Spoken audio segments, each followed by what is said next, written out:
The reason we're doing this panel discussion is because Amrita has released a book called Breach. What I've been told and what I've been reading so far, described as a cybercrime thriller, and sort of lives up to that. Deals with the murky world of cybercrime from Mumbai to Maryland. I'm going to let Amrita tell you a little bit more about the book, and then we'll dive into the discussion. Thank you, Arjun. So the book, as you saw from the brief trailer, the main plot of the book really focuses around corporate cybercrime. But the reason why we are gathered here today to talk about music piracy is because there's a bunch of teenagers in the book who initially get caught, they are the first suspects. And then they team up with the team of the ethical hackers, and in trying to find out who the real culprit is. And these teenagers are like any teenagers that you and I would see in our real lives today. They feel no guilt downloading music. It doesn't even cross their minds. And one of them, who's a closet hacker, he downloads music videos illegally from movie company sites and from various sites to sell onto the grey market. And he has a little intermediary, one of these stalls that you see on Linking Road. So a front like that, which then is the entry into the grey market channel that moves across India. And some of the, the reason why I thought of including these characters was a stray conversation that I had with Uday Singh, who heads the Motion Picture Association of India. And he was talking about video piracy. And as part of that, music video piracy, which happens, and it tends to be quite a big element of what of the piracy that hits our entertainment industry.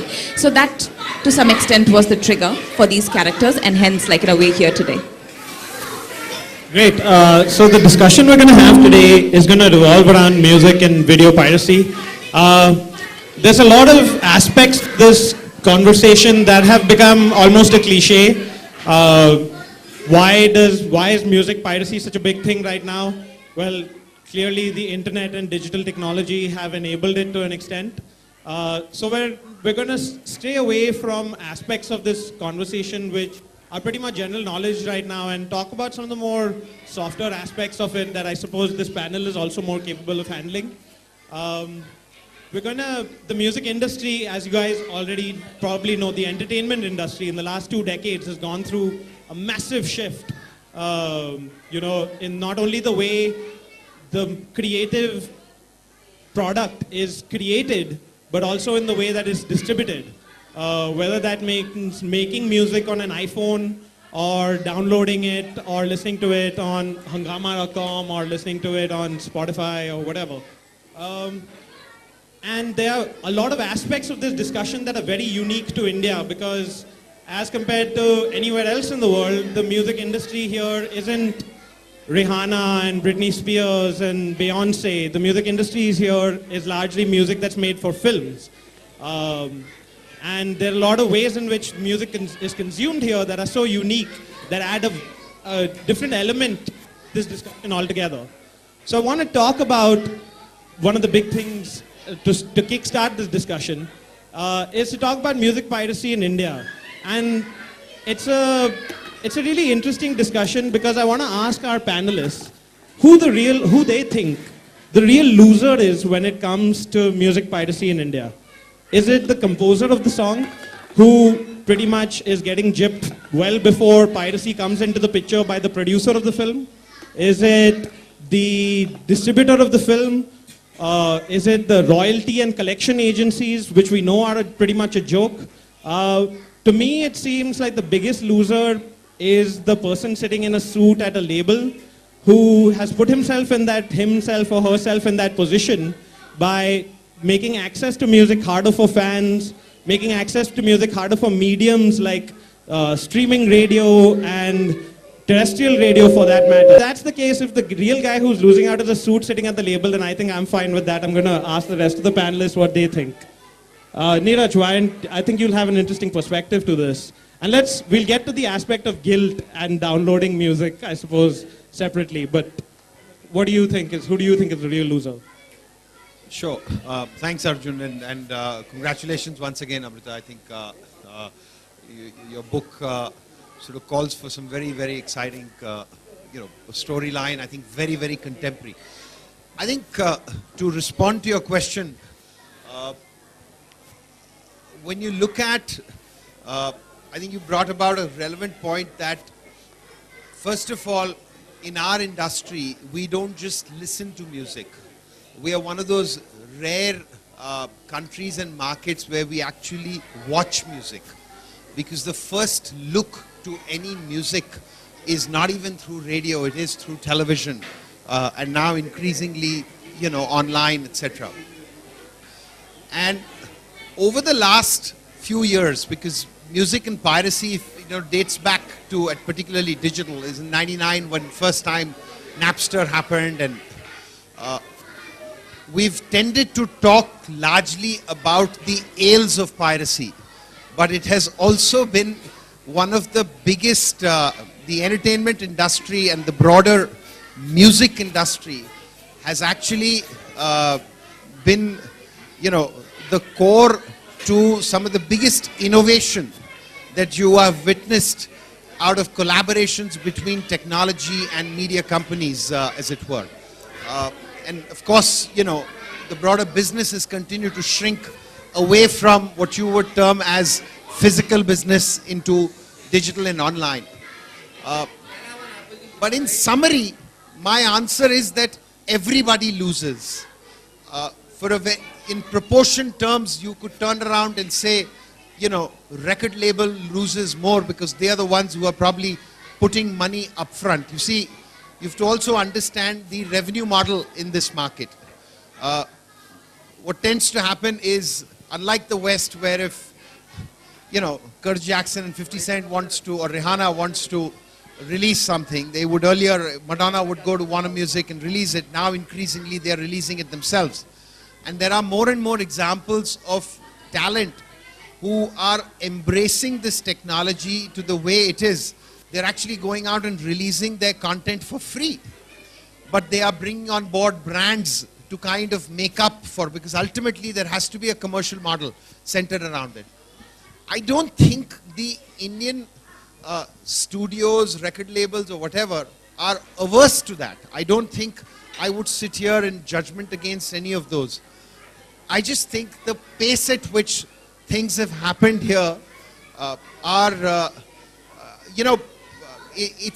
are nuances to it, and we'll hopefully touch upon it. But my basic submission is everybody loses in the entire value chain, and hence the consumer themselves in some ways loses, because you're not necessarily, giving back into more and more creativity. I mean, if you go back 7-8 years, there used to be this whole space of independent, albums. We're not seeing so much of it. Courtesy gigs and companies like yours, you're seeing some parts of it, but the rest of it has disappeared, and we need to be, I suppose, my earlier admission was a fairly generic one, and sort of talks about, you can't make fairly sweeping statements about the music industry, because what is the music industry in India? Is it the money that people are making off films? Is it value-added services on mobile phones, which seems to be the predominant revenue model? Is it, what is it? So I suppose to that extent, yes, there are a lot of losers in the model, but when it comes to independent music and musicians, we'll Arjun, sort of... as you're speaking, I'm getting a sinking feeling, because,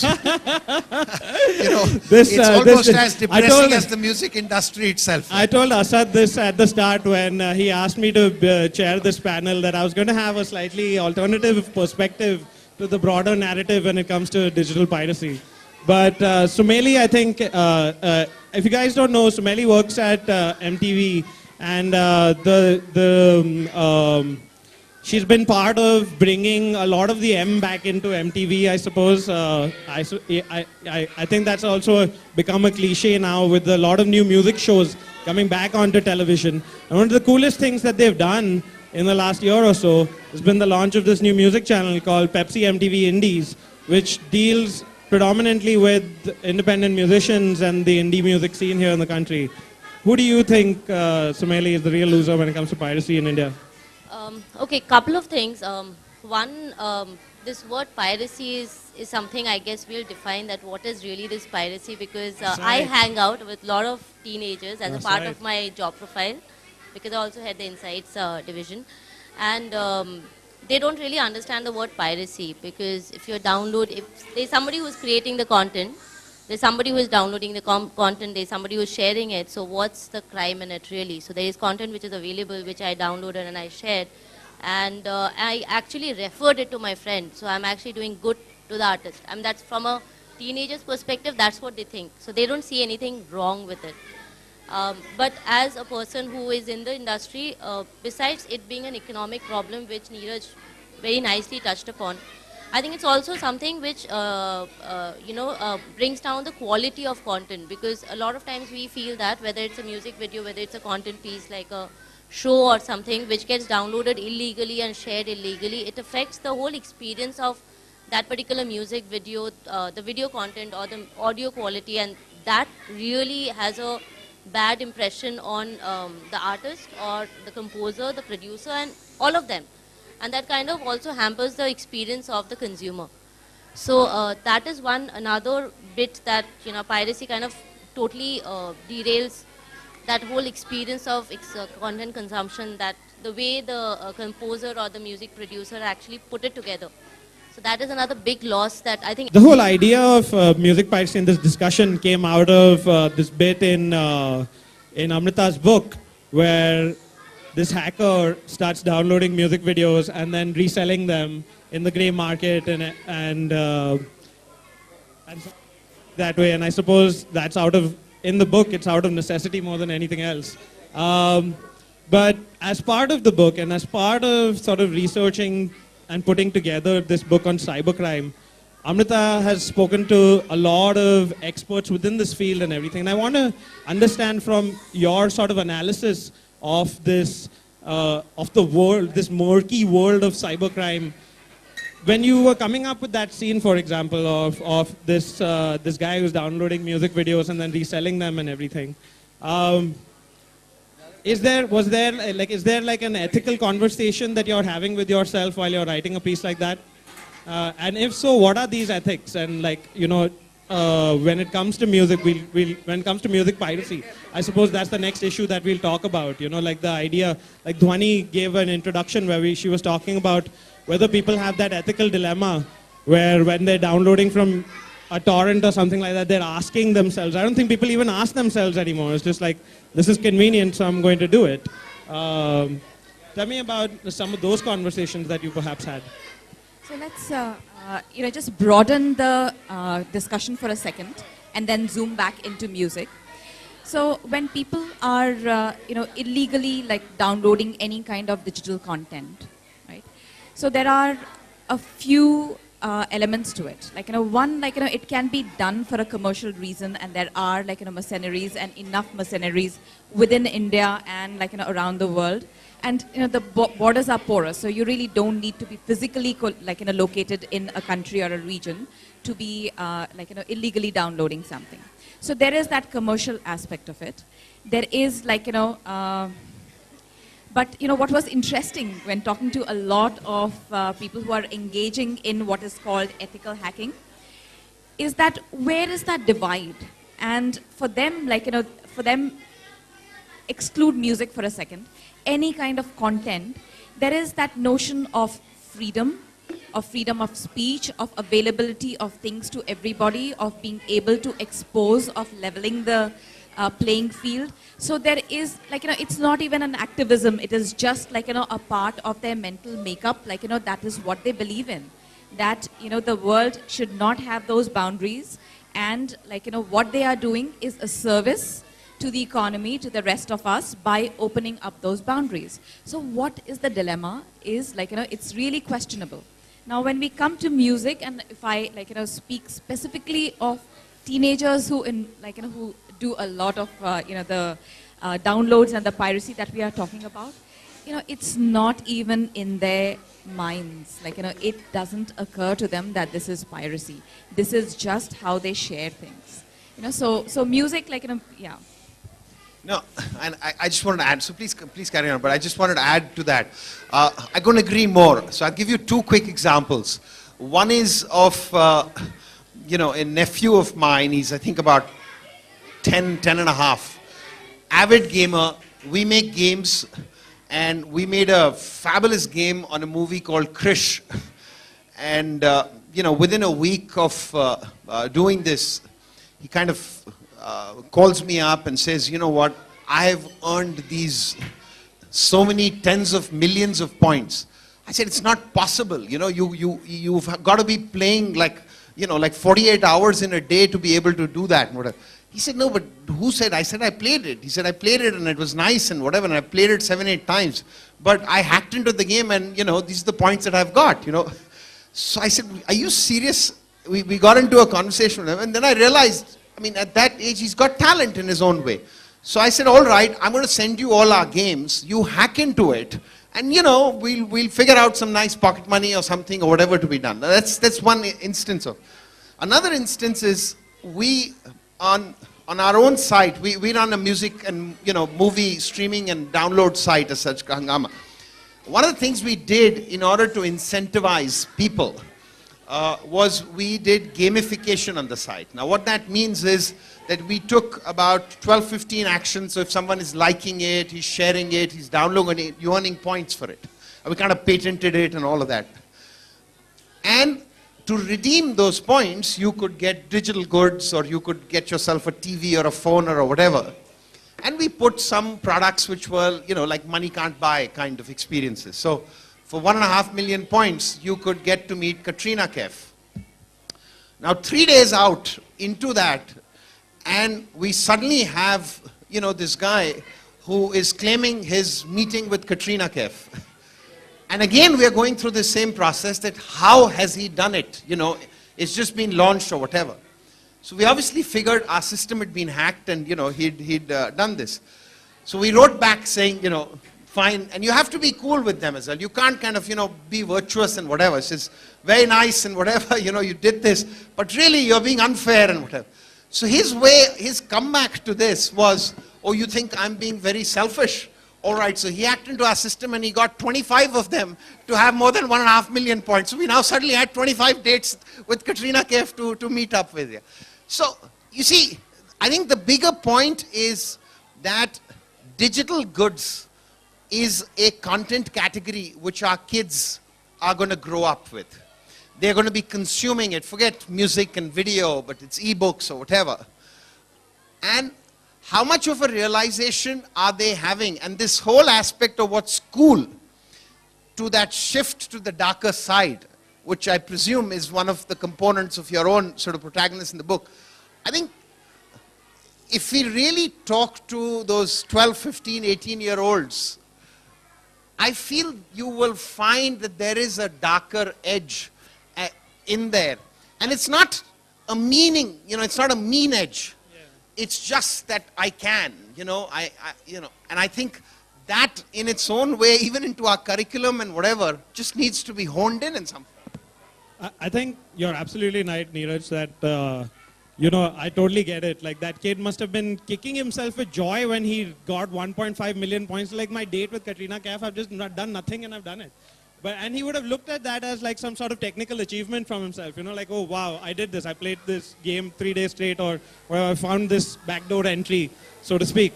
But I think like the broader issue of ethics will come down, surprisingly, I feel, to convenience more than anything else. Just the idea that it's, But you see, ethics, sorry to interrupt, is like when that kid goes to the parent. Yeah. The parent actually says, "Oye, तुम्हें मालूम है, अपना राजीव है ना, अरे बहुत ही smart है, computer कर रहा है." So they don't get it, yeah. So where is the element of ethics that they are pointing out that what you're doing is wrong? But I think for the broader audience and like most people, I think it'll come down to just convenience. The idea that you could have any song or film with you at any point in time. I suppose that's why streaming services are gaining in popularity so much, because, for example, I've performed a very simple hack and I use Spotify in India. Though I pay for it, I use the premium version. Not even a VPN. You just buy a premium subscription and you can do it. It's very simple or whatever. But I don't mind paying that $10 a month to have access to every song made by every band, pretty much apart from the Beatles and Taylor Swift, on my phone at any point in time. And I'm in an internet environment at all times. It's like Uber, you know, like as much as you want to hate that service or whatever, it's just convenience. It's so easy to get a cab at any time through your phone, through your device or whatever. I think a lot of this might just come down to convenience, you know, and what are your sort of views on that? Yeah, so the other thing besides convenience, there are, in certain cases, you don't have a choice. So I'm sure a lot of you have, or many of you, or maybe all of you have actually watched Game of Thrones. Now, if there's only one way to watch Game of Thrones, that is torrents, right? Yeah. So in a lot of cases, if you don't have access to the material, then you would. So, you know, there's no question of dilemma over there. So that's one thing. B is that I don't think right now consumers are not willing to pay for content. That's not the case. I mean, they're very willing to pay for content. We have seen whenever we have done gigs, they have paid up. They have And I landed think up. even you know, even the that's why they're making- microtransaction economy on mobile they phones have. is a indicator of that. You know, whether you're paying $1 for a ringtone, $2 for a song, whatever it is, like just the ease of use, like done.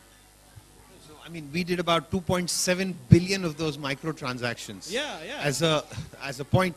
But I think, And that's so, see, the aspect of convenience, when you club convenience with price and a quality service, I think then you are making a more compelling consumer proposition.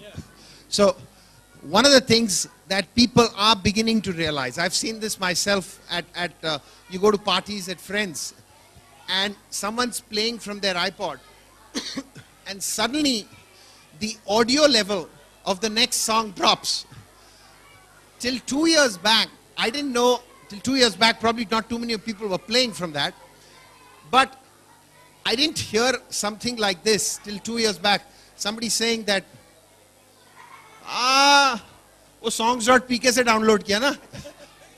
So they're beginning to make you realize that there can be some kind of, you know, I mean, you know, there can be some virus, there can be quality this. of the content, quality yeah. element is coming around into elements of this nature. The other thing is when you make it a service. So if you say, like he gave the example of Spotify or what we have or what, you know, numerous companies, Ghana, this, etc. It's like you create a playlist. Now you've made those playlists. Now you want those playlists to remain from wherever you go. And it's now becoming even more this thing because you go into your car and it's there. You go into your home, it's into your smart TV. You can share it. So we'll kind of get there. But I think we're still, Delhi is, you know, quite a distance here. If you ask the industry, my sense is for every 100 units which are consumed legally, you are probably getting maybe 900 units consumed illegally. Yeah. What do you think is the role of the, I think like the Indian, coming back to the industry, you know, in the Indian music industry or the IMI, which is the governing body of what we do, has so far, I think, been more concerned with doing raids. All the interesting statistics that you find about piracy in India go with raids. You'll read about a raid on some and so place where they've busted physical collection of piracy. And I think when it comes to laws that deal with digital crime or cyber crime or even piracy, I think like piracy in software at least has been expressed really interestingly by NASSCOM, but not really content piracy in terms of music or any of those sort of things. Do you feel that perhaps it requires a broader understanding from the lawmakers about the way in which music is being consumed? I think that sort of broad core understanding of just the reality on ground of the kid in Patna who's got an Airtel phone and is downloading music like that. And that on-ground reality is just not sort of hit people at IMI or at like a lot of these governing bodies. I'll give you an example. This happened about 8 years ago, 2005, July, if I remember, memory serves me right. We were at a forum. It was one of these FICCI frames conversations, you know, it was in preparation to that. And at that time, there was a joint venture which was done with NASSCOM's sort of, you know, so Vijay Mukhi, this, then we were at Yash Chop, you know, at Yash Raj films with, Yash Ji and Ramesh Sippy and all of that. And Amir gave an example of how at that time in Hyderabad, the police academy, he had offered that I will go, and I believe the film industry needs to educate the people who are coming out, who are eventually the custodians, that, you've got to be protective of copyrights and this, etc. This is like, so the example he gave was that when you would complain that, wo cable wale mein wo pirate movie aa rahi hai, the police guy used to actually say to them, said, "Tabe ji, kya problem hai? Aap hi kisi to picture dekh raha hai na? Why are you feeling bad about it?" types. So from there, we've come a long way. Today, and the examples you cited of the raids were largely in the retail outlets where there's a lot of pirates. But in recent times, the last 2 years, IMI has been successful in blocking about 300 odd, torrent and pirate sites. But now what happened was, so one of the biggest ones is a site called songs.pk. So they did this, and the following day, the site was renamed as songspk.pk. Then we took them into the ISP network, and in Europe they've done this very successfully, where they go to the network provider, the internet service providers, and they have something called as the 3 strikes law, where if you are pirating content 3 times over, then you will be, you will no longer get access to the internet. But in India, it's not been taken too seriously, because when you go deeper, you find out that the telecom industry is making as much as 27% of their data traffic is made up of a combination of porn and pirate sites. And when you have a hyper-competitive environment of 14 telecom carriers, and they are selling, 1 gig and 2 gig at $99, they need every rupee they can, So there are these challenges. And also, I mean, as we saw in the case of the sites being blocked with the Chennai High Court's stay order on the sites, that did not just extend to songs.pk. It extended to a whole bunch of other sites that had nothing to do with music downloading. And I think that just that understanding of, like a slightly more core level understanding of the consumer is required. What do you, I think, like, again, given the amount of research you would have done to put together a book like this, what have you learned about cyber laws in India that protect, perhaps protect is too strong a word, but that sort of look after the interests of content creators and creators of any sort of digital products as digital goods, as Neeraj called? So I think that understanding that Neeraj was touching upon and that you're mentioning is clearly missing. And there's a lot of so first of all, there's the Indian Penal Code didn't really recognize cybercrime as a crime till a few years back. And that's just a handful of less than about 5 years ago is when they started recognizing parts of some elements as cybercrime, right? Now the larger challenge over here is that even if you recognize something as cybercrime, many people who are facing cybercrime will not report it for a variety of reasons, right? It's a loss of credibility, it's a loss of face, it's a loss of potential revenue from the stock market. It could be a variety of reasons why you don't want to disclose it. So, and at the same time, there is companies who are trying to speak to lawyers. I mean, judges. Most of the judges in this country are probably touching 60. They probably have not been digital consumers.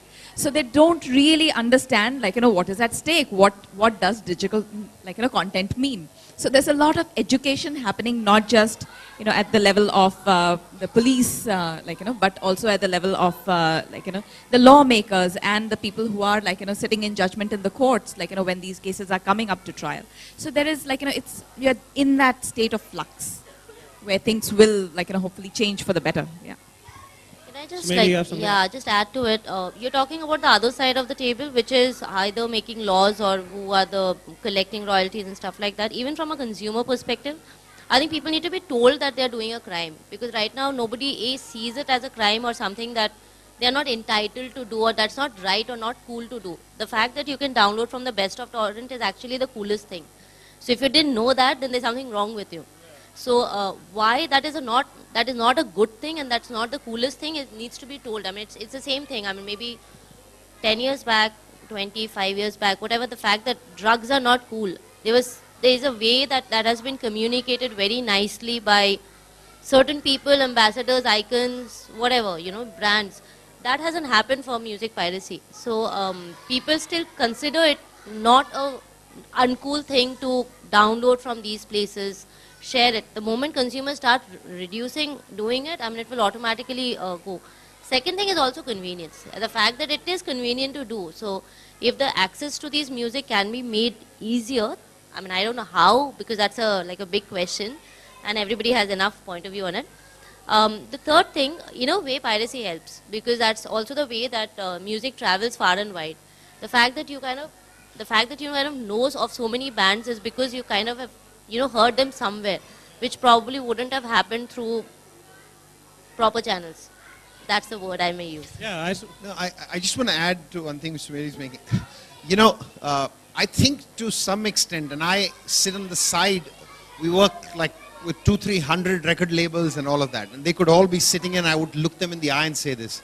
I think the music industry itself, to some extent, is responsible, because when the first wave of the Napster era happened, the feeling was, who are these guys? We are the bulge brackets, we are the lawmakers, we have, the lawyers in our pockets, this, etc.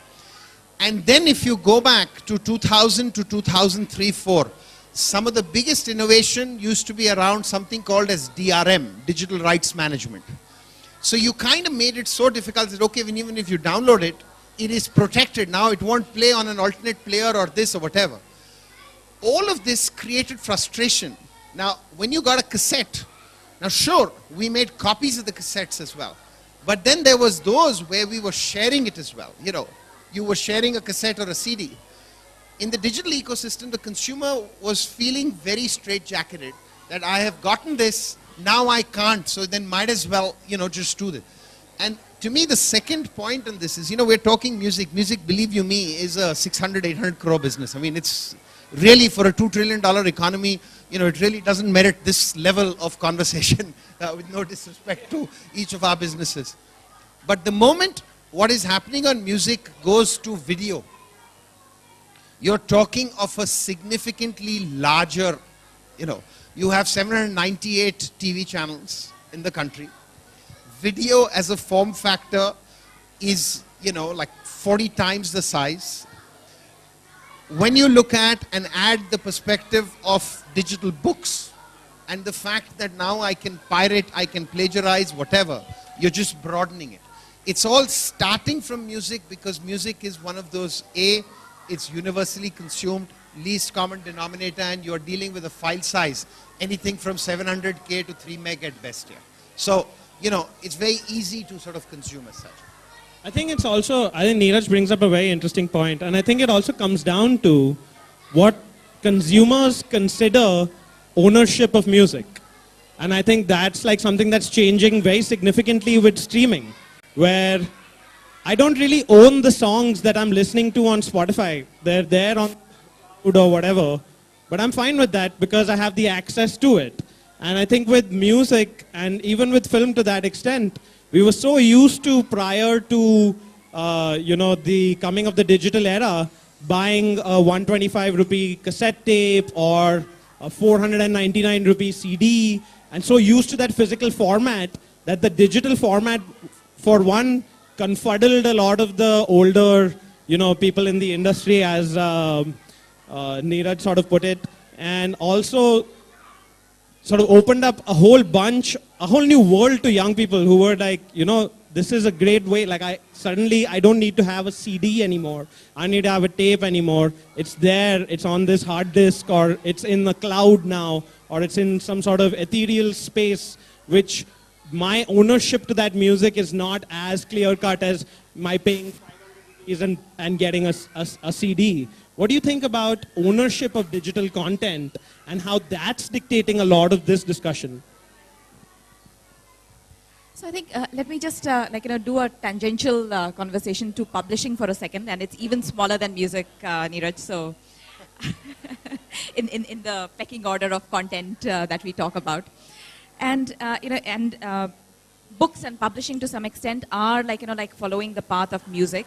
And this whole notion of like, device specific digital rights and so on is where we are stuck at this particular point of time, right? So if you download it for one particular device, you cannot like, see it on the other, on something else.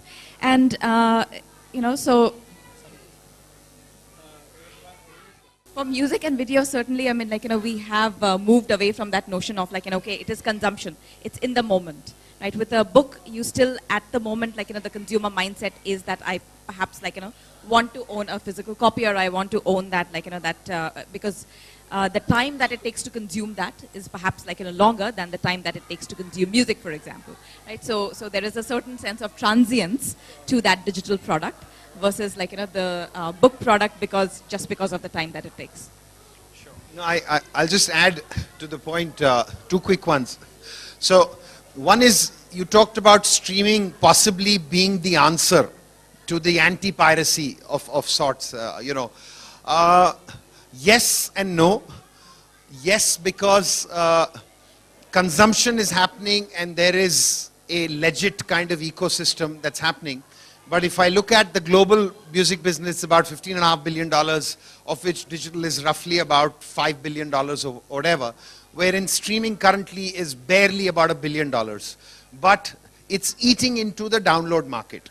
And the price points that have been enabled, even the majors are actually questioning, are these price points sustainable for the vastness of the library? It's the same example with this DTH industry was probably, it's okay when you were 200 channels and you were charging 150 rupees. Now when you're 800 channels, and the other guys are keeping on getting, and there are more free to air, so it's going to be a challenge that way. The aspect of on ownership, there's a very interesting technology which has been developed, and it's been developed with a consortium of almost 80 mainstream companies. It's called Ultraviolet, UV. Now what UV does is, it's the same analogy like if I bought a DVD, don't assume I am a pirate and I will rip that DVD. Amrita is a friend of mine, and I will, she can take the DVD, go watch it, or play it in a car or whatever it is, and do that. So Ultraviolet is what we call as the digital standard of sorts which is emerging. So it's almost like when the USB cable was formed, you had an entire ecosystem. So now what's happening is, when you buy a physical or a digital copy, you get, you can get as many as 9 lives with it. And you can create an Ultraviolet account, which then says that these are my 4 friends or my family, and all your playlists and libraries can exist in isolation or can be co-shared as such. So that's a way which is, it's like a proxy ownership. Amazon's doing that with Kindle and books so as well. We also have a product, the same lines. It's essentially, that one is after one stream it'll get cached, you have it, but the other is you have a digital locker and you can access it. It's like iTunes Match of sorts here. Which I think is, again, like all of these things are being determined not by music labels or by people in big fancy offices. I think it's all been determined by technology and by kids who are, tired of accepting regular answers from people. What do you think about this, Sumeli, about ownership of music? And I think yours is an interesting perspective, because the content that comes on your channels now has been so affected by the way the digital medium has been taken off. I mean, all the music channels in India have YouTube channels which essentially do uncensored versions of reality shows. Sorry, I had to put that dig in there. Yeah. But also, I mean, that YouTube, Twitter, social media and all have become such an integral part of just mainstream media itself, like television and all of those sort of things. What are your views on that? So when we look at content business, as in viewership, for example, we look at it across screens. So it's not starts from TV. I mean, India still viewership or discovery, content discovery still starts from TV and then goes into another media. So for us also, when we develop content or when we are streaming content, because whenever it's music, the rights are not with us, and therefore we cannot probably host it on our website, so we would be streaming it. And that kind of works to our advantage because a lot of people are streaming into it rather than downloading it. So, so that kind of works to our advantage. But again, where piracy kind of affects us is there are a lot of people who rip that video and then they put up on their channel in a funny sorts, which totally upsets the content the way we have imagined it to be. That's what I meant when that quality really suffers. Because, yeah, mashups are not the good mashups. Not just mashups. I mean, I know of Coke Studio shows on the Coke Studio channel. Within 30 minutes, they've been immediately, ripped and put up on like 6 other channels as well. Yeah. So YouTube has been very supportive in that case, that you can claim that particular video and it's off, but that definitely takes a lot of effort also on our part and vigilance also, because you have to take off all the so-called pirated content. Yeah, but the point is this, when you kind of rip these things in that way, the whole quality of experience suffers. The way it has been presented, so a particular Coke Studio song, the way it has started and the way it has ended, for example, goes for a toss because somebody just taken a part of it and just put it out. And when a consumer interacts with it, he assumes that we have made it. So then you see a series of comments all targeted towards us, the MTV, saying that why did you make this? And then we don't know how to react to it because we didn't make it. And that's how every musician feels when his music has been taken and used in a way that he or she has not expected I had this interesting conversation with, you guys know Papon, the singer-songwriter Papon? His manager, he called me one day and he's like, Arjun, we have this problem. We have an official Facebook page, so all these musicians and artists have their own Facebook pages and everything. He's like, that Facebook page has 50,000 fans on it. But there are 7 other unofficial Facebook pages that have like 90,000, 100,000, 200,000 fans on them. How am I supposed to collate all this data and make it into one page and everything? I was like, I think that's a good thing. That's a good problem to have. That's great but for that's a Papon. problem. Yeah. It's very possible to do it. And on the same lines, let me just narrate a quick story. So about 5 weeks back in New York, there was a forum called Foursquare. And this gentleman called Mukhtar Kent, who's the chairman of Coke, he was speaking and he was largely talking about how digital media, from a media perspective, is forcing them into thinking their advertising in a certain way. So they are moving away from what he called as impressions to expressions. And he said, Coke has the largest community on Facebook, it's about 90 million or so. Now coming from Coke, I think what he said is very, very interesting. It's a 127-year-old brand, one of the most valuable brands, blah, blah, blah. It's like one product fits all kind of thing. He said, there is stuff that is happening on social media, which quite frankly, we wouldn't like to see. But we have come to terms and we have realized that on this medium, and this is the words he used, you've got to loosen up. So every time those musicians say that to you, you got to say that. That Coke's now beginning to loosen up. And believe you me, I mean, Coke and Disney are probably the most anal, sort of as far as their brands are concerned in terms. You look at what Frozen and the rip-off versions of Frozen happened. That happened with the approval of Disney. And it had such a viral effect to that film. That's actually took up the it rating to did, number because 1. they let that song and the whole song be spun around, and there were sort of hundreds of thousands of videos of people wanting to do that.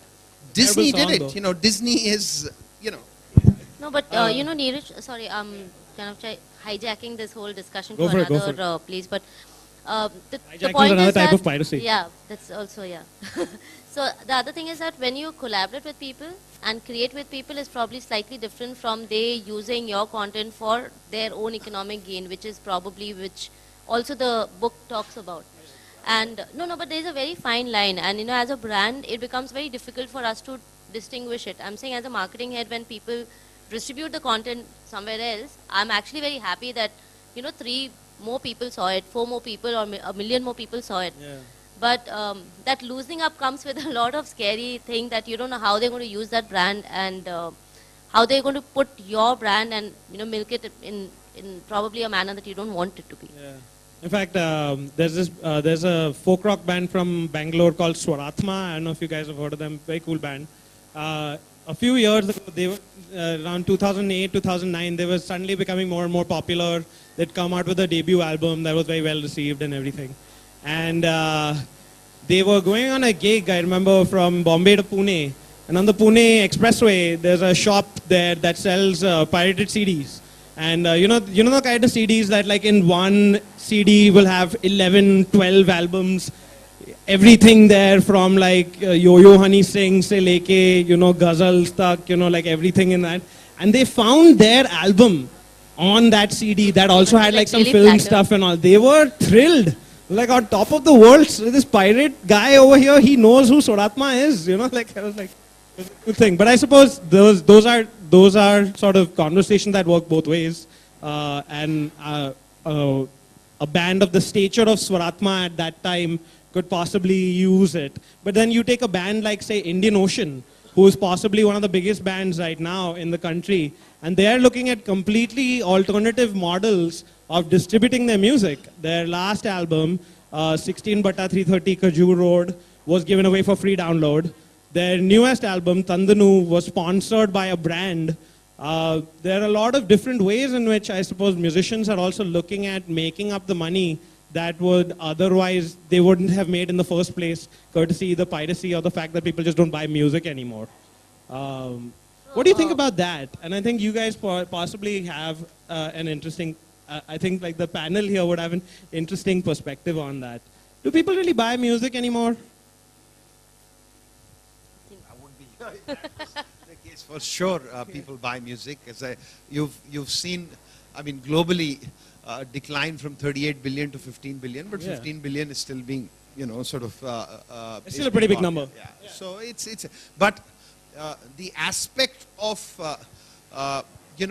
our alternate revenue models is a Yeah. very big theme. Yeah. Because since 2013, 2014, and certainly going to 2015, content marketing is going to be a very big theme. And within that, music is at this point in time one of the biggest drivers of content. I mean, there's enough, I come across a lot of brands, we have a digital agency business as well. And they say to me, they said, you know what, I have a really large community on Facebook and it's 8.5 million people. So I said, when you posted your last post, how many people, sort of responded to it? I said 284. I said, I'm sorry, that's not an 8.5 million community. But now you bring in some relevance from VH1 or from Indies or from what OML is doing and create, content that suddenly 284 will go up to 28,000 people talking about it. That's the power. And that is a real business model right now. And I think that's being determined. Like I think Pepsi, MTV, Indies is a really great example of that. Like the fact that a behemoth, as in the marketing industry, has looked at independent music as important enough to invest at not just like a 1 year sort of thing, over an extended period of time to be associated with a property that is not Bollywood, is not the new Katrina Kaif video, is not even roadies, Yeah. So in last 2, 3, 4 years, actually, we've made a lot of music shows with OML, with brands like Coke, like Royal Stag, like Samsung, like Pepsi. Now, all the brands have actually come back because they have seen unfortunately, every brand manager talks about ROI, and that needs to be met because the business has to be sustainable. 285 comments on Facebook. Yeah, yeah. But I think everybody understands the fact that the communication has to be differentiated, and music is a great differentiator that you cannot copy. And that everyone understands, whether it's a corporate brand manager, whether it's a talent, whether it's a person who is organizing a gig, whether it's an artist manager. And that is why probably we have had these brands come back and collaborate with us more and more in terms of producing these content pieces. And that has really worked. So music and possibly humor. These are the only two things which are left which can serve as a differentiator for a brand. But the only big thing over here is that how consistently that you can do it year on year, because Indies is probably successful or will be successful because it is a consistent effort. It's not just a 1, 2, 3 week thing, but it's a year long and multiple year engagement. Coke Studio now in its 4th season is probably established because it is in 4th season, and it has happened again and again without losing or diluting the essence of it. So the same, I mean, I would go back to saying the same thing, that yes, we definitely need to loosen up and let the consumers decide how they want to consume the content, but not lose our eye on monetization at every level, and not lose our eye on, I mean, affecting the quality of the experience, because And once trying that to gets sustain it over an compromised- extended period of Exactly, time. Otherwise, yeah. it's just going to exist for a Otherwise, year it's and just like a blip and then one-off it sort of goes. thing. I suppose the ones that have it the worst are the authors, because you can't even incorporate branding into your books. It's not like your character is suddenly going to start sipping chai from Cafe Coffee Day, you know, randomly in the middle. So it's beginning to happen. So there was a beginning book to happen. globally called The Bulgari Connection, in which like Bulgari got mentioned I think about 12 times or 16 times, and That's it was genius. all about so she was on this high-rise building, and he proposed to her and presented her with a Bulgari watch, and then then they went down and he gave her a Bulgari whatever. So it's beginning to happen, but I think one of the things that we always as content producers worry about on the digital domain is something called discoverability. Because what happens is that on digital medium you have a plethora of voices, and anybody can upload their content, whether it be in our case written content, or in the case of music, if it's music content. So how do you actually then discover a new voice becomes really important. And what we see is we see the I guess from the monetization perspective, there are a few who will be at the top of the charts. These will be your Bollywood numbers, for example, in music, or these would be Chetan Bhagat, for example, in publishing. And then for the rest of the authors, or for the rest of the content or the music producers, it becomes a really it's an uneven playing field, because you're not in a physical space in a music shop where In our you're industry, seeing it's called the things. long tail. Yeah. So exactly. I mean, so a lot more people are, struggling at the other end. Yeah, I mean, if I think yes, that's a reality, but equally, I think Amrita, there could be scores of examples that can be cited where that talent was not getting opportunity in various places. I mean, the whole concept of, for example, what are now being termed as YouTube stars. How many of you here have heard of somebody called PewDiePie? Yeah, so there you go. I would imagine, now, PewDiePie is this little kid out of Scandinavia who, all he does is he puts up videos which are talking about hacking on gameplay, etc. It's gaming videos. Now, to put in perspective, PewDiePie has a following of 37 million people on YouTube. To put in perspective, India's largest broadcaster has 1.8 million people following them on YouTube. To put in perspective, PewDiePie has put in 7,000 videos, and the largest broadcaster has put 45,000 videos to get to that 1.8 million consumers. And there are hundreds of these examples as well. So I think it is, see, in a cluttered media environment, and we are in that. I wrote a paper 5-6 years back where I said video will become like air. And it's a fact, because you will experience it everywhere. You're experiencing on your phone, you get into the car, your elevator will be connected, you'll get in home. Now with things like Wi-Fi or whatever, you'll move from this device onto the next screen. It's going to be all pervasive. So this also means that this is going to be, you no longer say teenagers, you're saying screenagers. That's what they are. They are looking for a presence on screens in a certain way.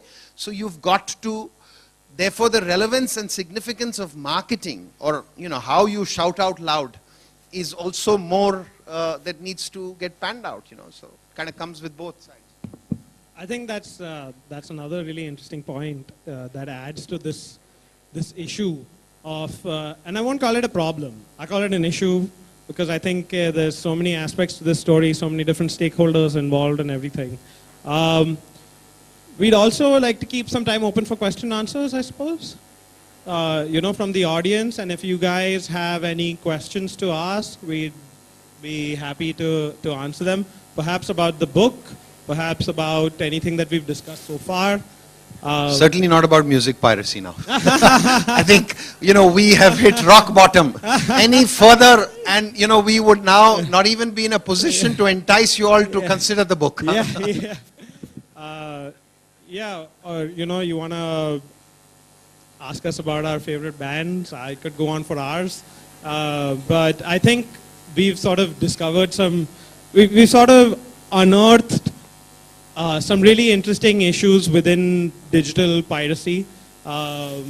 And I think we have to sort of thank Amrita for sort of bringing this up as part of her book. And I'd encourage everyone to sort of check out the book and everything. But also, if you guys have any questions right now, we'd be happy to answer them. Also, this is like that awkward moment, like I've done so many of these panels where like the panel discussion guy would be like, does anybody have any questions? Deathly silence. Amazing question number one. Let's do this. Lady in the front. Otherwise, I'm just going to have to keep talking about music piracy. And as you have seen, probably experienced so far, there's some fairly divergent views that this panel has brought up about music piracy that we could assault your ears with right now. Hello. Check. Hello. Hi, Amrita. I'm your cyber friend, and I'm not a hacker. I think that's an apt greeting for the evening. I know you through Facebook. I hope you remember me. I'm Meghna Gupta Jogani. What I want to ask you is, whenever you write, there's a certain research that goes into your work. When I read the synopsis of your novel, I haven't read your novel, and I'm a bit late for the evening, so I really don't know what discussions happened. But regarding the research for your novel, it says that there has been a breach in a multi-million-dollar company, something on that effect. I wonder how true is it in reality. There are a lot of security checks done before people, file their security and matter and data on the companies. I do know a lot of piracy is happening on a lower level, but regarding a company, so I just want you to update me about the kind of research you did, before you started your novel. So something on that effect. Thanks. Sure. So, corporate crime, what we are talking about is actually very, very prevalent even in India. And the key issue is that people don't want to, perhaps talk about it as much. And the law in India, for example, doesn't mandate a company. For example, if you're a bank and, somebody is, and I as a consumer know that somebody has misused my bank account and my credit card, I can complain to the bank. And perhaps I can talk to 5 other friends and discover that it's really something systemic that is going on. And we can realize, well, maybe there is a breach in that particular bank. And there is somebody who is systemically trying to siphon money off credit cards.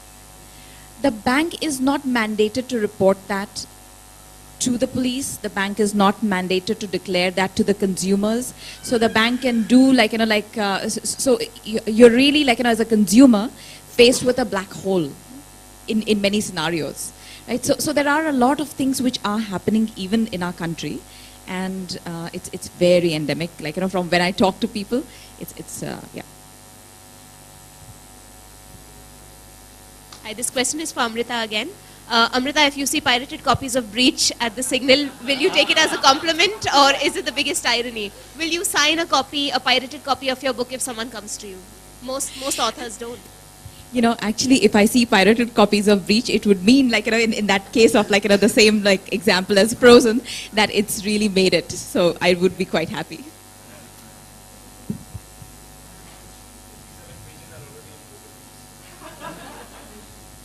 Oh, yeah. So actually, one of the things that we are trying to do is, we have this little game around the book. And it's, you can hack into pages of the book, and we are releasing it. So, Yeah, I had a question. Sorry. I had a question for everyone actually.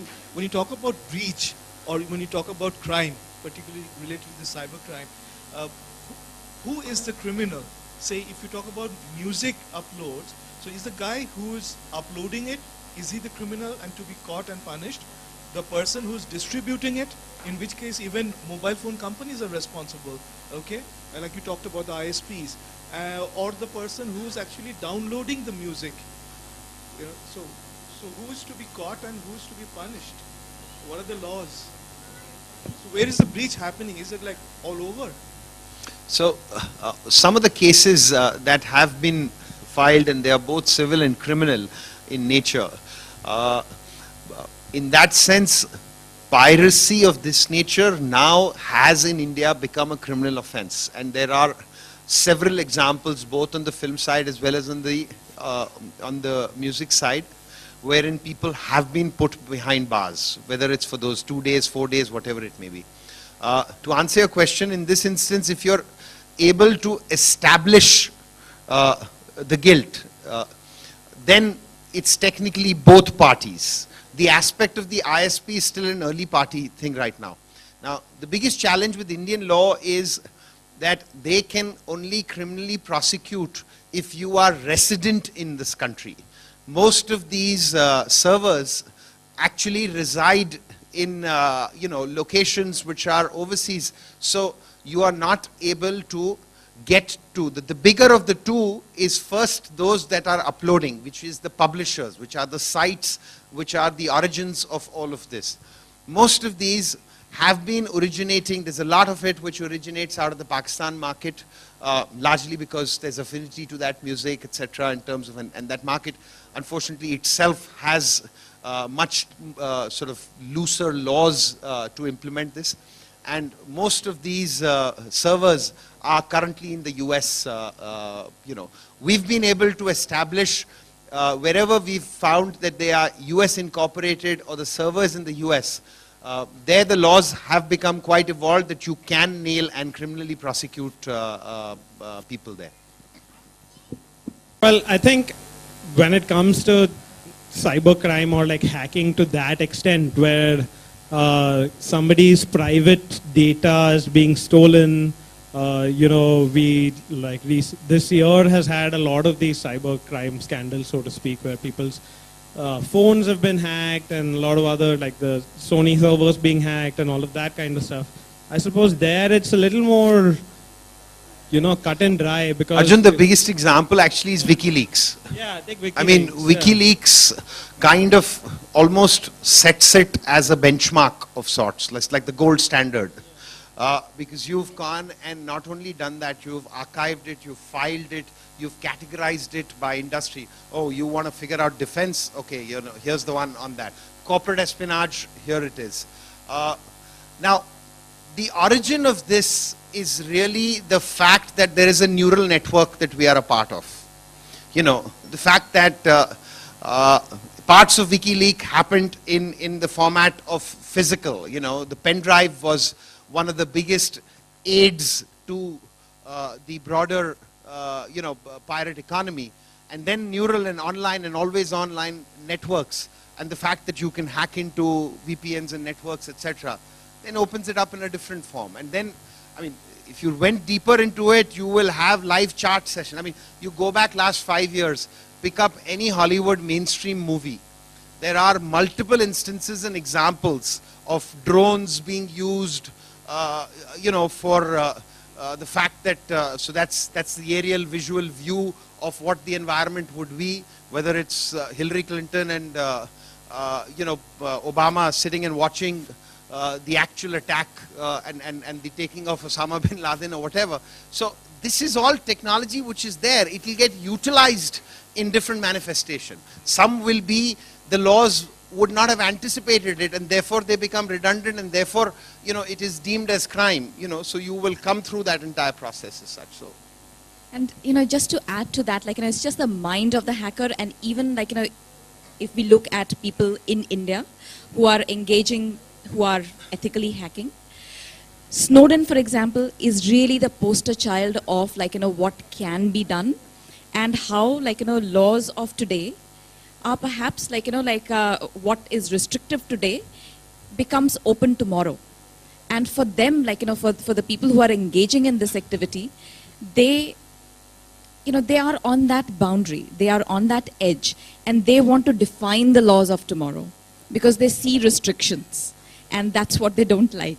And clearly there are aspects where, like, somebody is trying to monetize content through piracy and through hacking, and there can be a black and white, but there are many instances where, like, the act of doing something resides in the gray. No, I mean, our own Cinematograph Act was in 57. It's kind of, little overdue, because those formats itself of consumption are, I remember when we started the digital business of what we were doing, at that time, you had to explain the concept of what is metadata, because it didn't exist as such. So you started from there. Then I remember when the memory card came in, and we had mobile rights, and we actually developed a player ourselves where you could watch at 24 frames a second a full movie. And the first of those I took to, at that time, Yashji, and I showed it to him. I said, so he actually thought I've hacked into it, and I said, no, sir, this is where it can go. Then I explained to him, I said, this becomes a new revenue model for you. Just as you've had DVD or you've had this can be something like that. So it's an evolution as well that happens. But I think coming back to the book, my bigger concern is I have a 9.5-year-old daughter. When we're in this business, so fine, I remember my wife, 2 years back, we got a little iPod for her, so we created an account on Hungama, and we got her, attached into our iTunes account, whatever. We were doing that whole sort of ethical and right thing to do, that, you must take this, whatever. She's still all right, she's going with it. I think in 2 years, if she's going to turn around and says, you folks are not cool enough here. What are you talking about, wanting me to download it in this manner? My kids are sharing it like that. I think that's the bigger issue, which I think Miss Smriti Irani should be taking up here. And she comes, because I think there is an element of this so-called contemporary young India that we talk about when we keep going and making presentations of 64% of our population below 35 or whatever. This is very real as well, and there has to be some components of that which we bring in.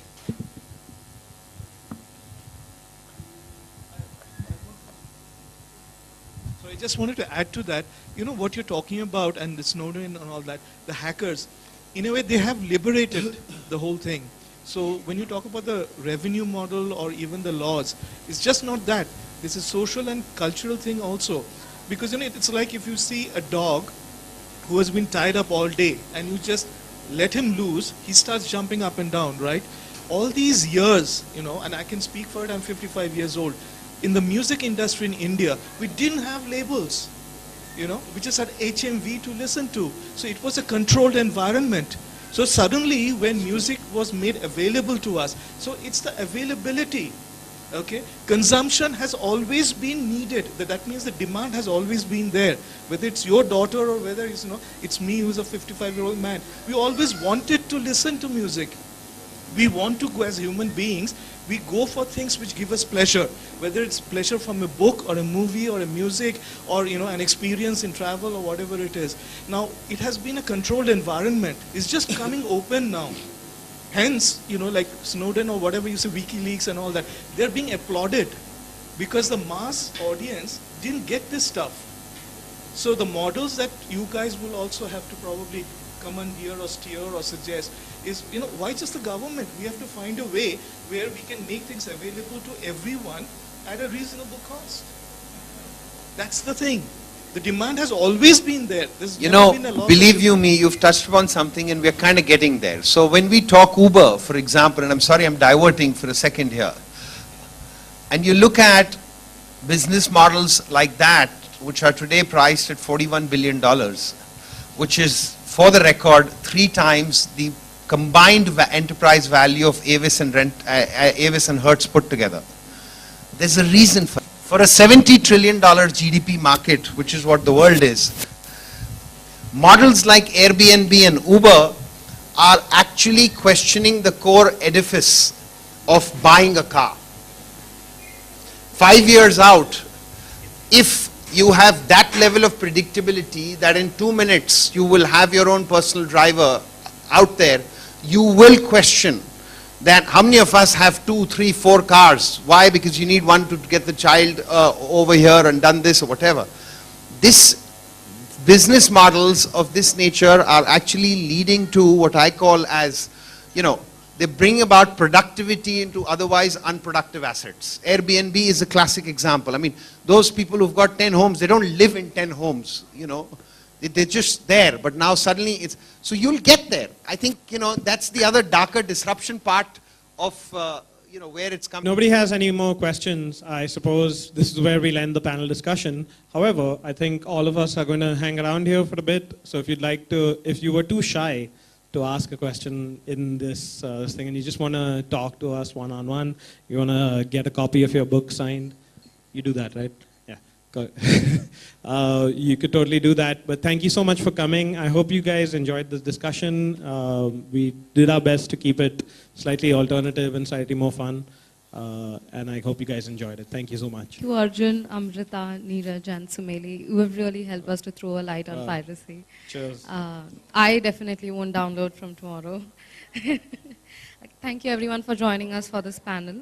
On behalf of Avid, I would like to wish everyone Merry Christmas and Happy New Year in advance. In 2015, Avid has planned various workshops, panel discussions, so stay tuned for more updates. Thank you.